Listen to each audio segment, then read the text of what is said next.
السلام علیکم خواتین و حضرات، آج ہم سورہ بقرہ کا تعارف بیان کریں گے۔ آپ لوگوں نے ویڈیو کو فل دیکھنا ہے اور چینل کو سبسکرائب کرنا ہے۔ اعوذ باللہ من الشیطان الرجیم، بسم اللہ الرحمن الرحیم۔ سورہ بقرہ کی فضیلت۔ مسند احمد، صحیح مسلم، جامع ترمذی اور سنن نسائی میں حضرت ابو ہریرہ رضی اللہ تعالی عنہ سے روایت ہے کہ رسول اللہ صلی اللہ علیہ وآلہ وسلم نے فرمایا، اپنے گھروں کو قبرستان نہ بناؤ، کیونکہ جس گھر میں سورہ بقرہ کو پڑھا جائے اس میں شیطان داخل نہیں ہوتا۔ امام ترمذی فرماتے ہیں یہ حدیث حسن صحیح ہے۔ حضرت عبداللہ بن مسعود رضی اللہ تعالی عنہ سے روایت ہے کہ شیطان اس گھر سے بھاگ جاتا ہے جس میں وہ سورہ بقرہ سنتا ہے۔ امام نسائی نے اسے عمل الجومی واللیلہ میں روایت کیا ہے۔ امام حاکم نے اسی مفہوم کی حدیث کو مستدرک میں بیان کیا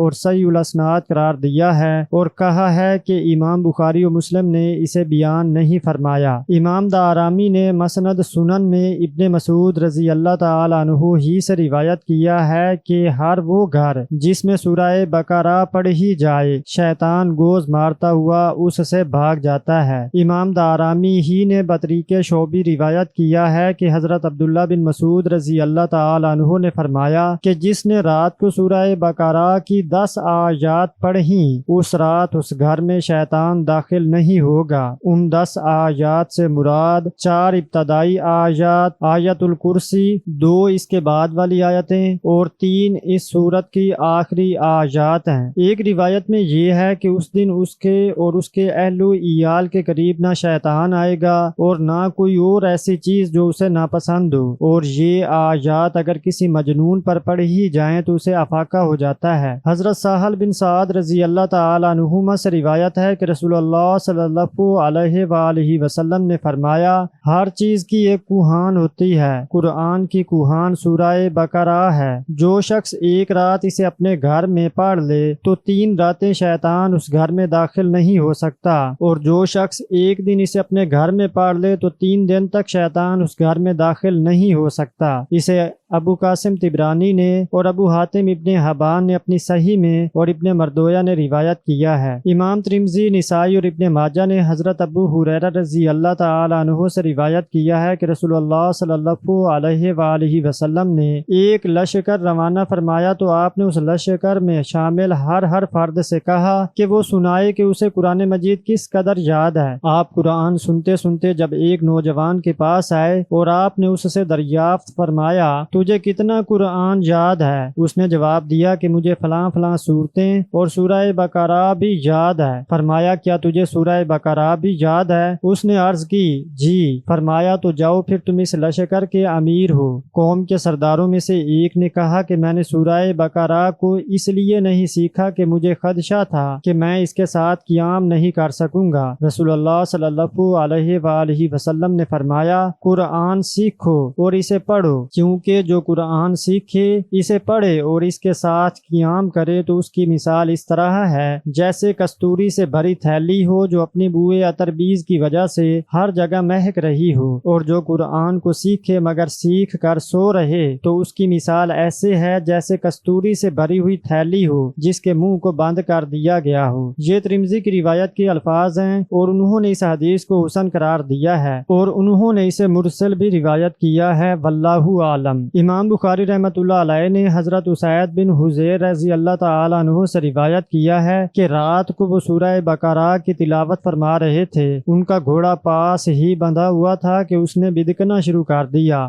وہ خاموش ہو گئے تو گھوڑا بھی پرسکون ہو گیا۔ انہوں نے پھر تلاوت شروع کی تو گھوڑے نے پھر بدکنا شروع کر دیا۔ وہ خاموش ہو گئے تو گھوڑا پھر پرسکون ہو گیا۔ انہوں نے پھر تلاوت شروع کی تو گھوڑا پھر بدکنے لگا۔ انہوں نے تلاوت کو ختم کر دیا کیونکہ ان کا بیٹا یحییٰ قریب ہی سو رہا تھا اور انہیں خدشہ لاحق ہوا کہ گھوڑا اسے نقصان نہ پہنچا دے۔ جب صبح ہوئی تو انہوں نے نبی صلی اللہ علیہ وآلہ وسلم سے یہ واقعہ بیان کیا تو آپ نے فرمایا اے ابن حضیر، آپ پڑھتے رہتے۔ عرض کی اے اللہ کے رسول، میں اس بات سے ڈر گیا کہ گھوڑا یحییٰ کو نقصان نہ پہنچا دے جو قریب ہی لیٹا ہوا تھا۔ میں نے دھیان اوپر کیا اور بچے کے پاس آ گیا۔ پھر میں نے اپنے سر کو آسمان کی طرف اٹھایا تو کیا دیکھتا ہوں کہ سائبان کی طرح ایک چیز ہے جس میں چراغوں کے مانند کوئی شے ہے۔ پھر میں باہر نکلا تو دیکھا کہ وہاں کچھ بھی نہیں۔ فرمایا آپ جانتے ہیں یہ کیا چیز تھی؟ عرض کی جی نہیں۔ فرمایا یہ تو فرشتے تھے جو آپ کی تلاوت سننے کے لیے آئے تھے، اور اگر آپ پڑھتے رہتے تو لوگ صبح کے وقت انہیں اپنی آنکھوں سے بے حجاب دیکھتے۔ اس حدیث کو امام ابو عبید قاسم بن سلام نے بھی اپنی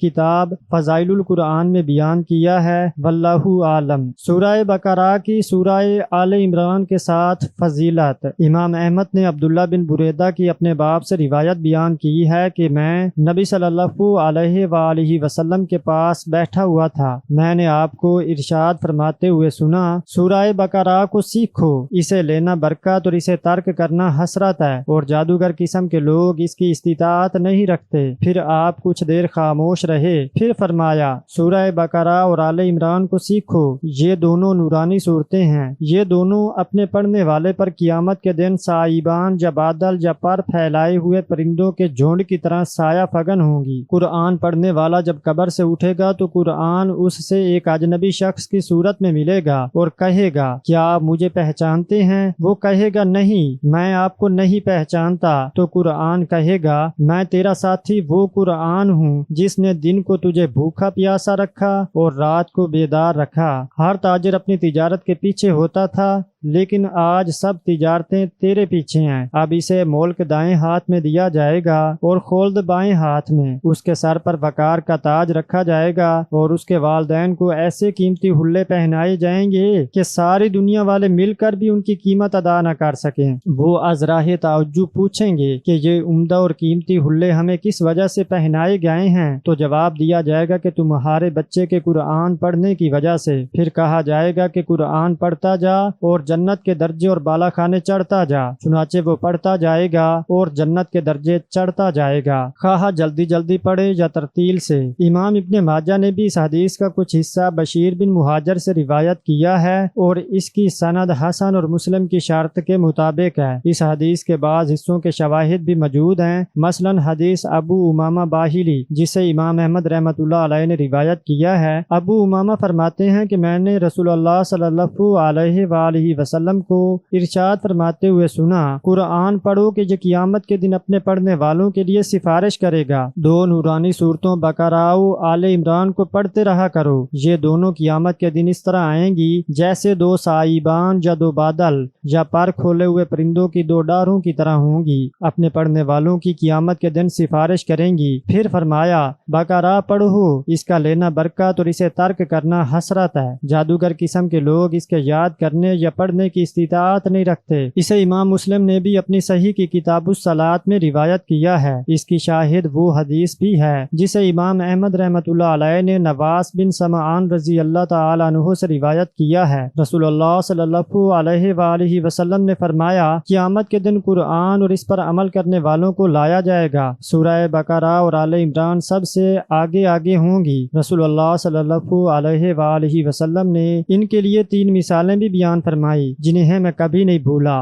آپ نے فرمایا گویا یہ دونوں صورتیں دو بادل یا دو گھنے سائبان ہوں جن میں چمک دمک ہو یا پر کھولے ہوئے پرندوں کے دو جھرمٹ ہوں، اپنے پڑھنے والوں کی یہ سفارش کریں گی۔ اسے امام مسلم نے بھی روایت کیا ہے۔ امام ترمذی رحمۃ اللہ علیہ نے بھی کچھ تقدیم و تاخیر سے اسے روایت کیا ہے اور اس کو حسن غریب قرار دیا ہے۔ سورہ بقرہ مدنی ہے۔ سورہ بقرہ بلا اختلاف ساری مدنی ہے۔ یہ مدینہ میں نازل ہونے والی ابتدائی صورتوں میں سے ہے، لیکن اس کی آیت اس دن سے ڈرو جب تم سب اللہ کی طرف لوٹائے جاؤ گے کے بارے میں بیان کیا جاتا ہے کہ یہ قرآن مجید کی نازل ہونے والی سب سے آخری آیت ہے۔ ممکن ہے یہ آیت بعد میں نازل ہوئی ہو، لیکن بہرحال یہ سورہ بقرہ ہی کی آیت ہے۔ اسی طرح آیات ربا بھی نازل ہونے والی آخری آیات میں سے ہیں۔ خالد بن معدان سورہ بقرہ کو فسطاط القرآن، قرآن کا خیمہ کے نام سے موسوم کیا کرتے تھے۔ بعض علماء فرماتے ہیں کہ یہ سورت 1000 خبر، 1000 امر اور 1000 نہیں پر مشتمل ہے۔ شمار کرنے والوں نے کہا ہے کہ اس کی آیات 287، کلمات 6221 اور حروف 25500 ہیں۔ واللہ عالم۔ ابن جریج نے عطا سے اور انہوں نے ابن عباس رضی اللہ تعالیٰ عنہما سے روایت کیا ہے کہ سورہ بقرہ مدینہ میں نازل ہوئی۔ عبداللہ بن زبیر رضی اللہ تعالیٰ عنہما سے بھی یہی مروی ہے۔ اسی طرح اور بھی کئی ایک ائمہ، علماء اور مفسرین نے بیان کیا ہے اور اس میں کوئی اختلاف نہیں ہے۔ صحیح بخاری و مسلم میں ابن مسعود رضی اللہ تعالیٰ عنہ سے روایت ہے کہ انہوں نے جمرائے کبریٰ کی بطن وادی سے رمی کی تو بیت اللہ ان کے بائیں ہاتھ اور منات دائیں ہاتھ تھا۔ پھر فرمایا یہ اس شخص کے رمی کرنے کی جگہ ہے جس پر سورہ بقرہ کو نازل فرمایا گیا تھا۔ ابن مردویہ نے عتبہ بن مرثد سے روایت کیا ہے کہ نبی صلی اللہ علیہ وآلہ وسلم نے جب صحابہ کرام رضی اللہ تعالی عنہم میں کچھ سستی دیکھی تو فرمایا اے اصحاب سورہ بقرہ، آپ نے شاید یہ غزوہ حنین کے دن اس وقت فرمایا جب لشکر کے قدم اکھڑ گئے تھے اور آپ صلی اللہ علیہ وآلہ وسلم نے حضرت عباس رضی اللہ تعالی عنہ کو حکم دیا اور انہوں نے اعلان کیا اے اصحاب شجرہ، یعنی اے درخت کے نیچے بیعت رضوان کرنے والوں۔ ایک روایت میں ہے کہ انہوں نے اعلان کیا اے اصحاب سورہ بقرہ، ان الفاظ سے اس لیے مخاطب کیا تاکہ ان میں نشاط اور دلیری پیدا ہو۔ یہ اعلان سنتے ہی صحابہ کرام رضی اللہ تعالی عنہم ہر طرف سے پروانہ وار دوڑتے چلے آئے۔ اسی طرح یمامہ کے دن جب مسیلمہ کذاب کے ساتھیوں سے جنگ ہوئی اور صحابہ کرام رضی اللہ تعالی عنہم کے قدم بنو حنیفہ کے لشکر کی چیرہ دستیوں کی وجہ سے ڈگمگا گئے تو مہاجرین و انصار بھی ایک دوسرے کو اے اصحاب سورہ بقرہ کہہ کر پکارنے لگے، حتیٰ کہ اللہ تعالیٰ نے صحابہ کرام رضی اللہ تعالی عنہم کو فتح و نصرت سے سرفراز فرما دیا۔ تو آج کی ویڈیو میں اتنا ہی، ملتے ہیں جی اگلی ویڈیو میں۔ تو ویڈیو کو لائک، شیئر، کمنٹ اور چینل کو سبسکرائب کرنا مت بھولنا۔ تب تک کے لیے اللہ حافظ۔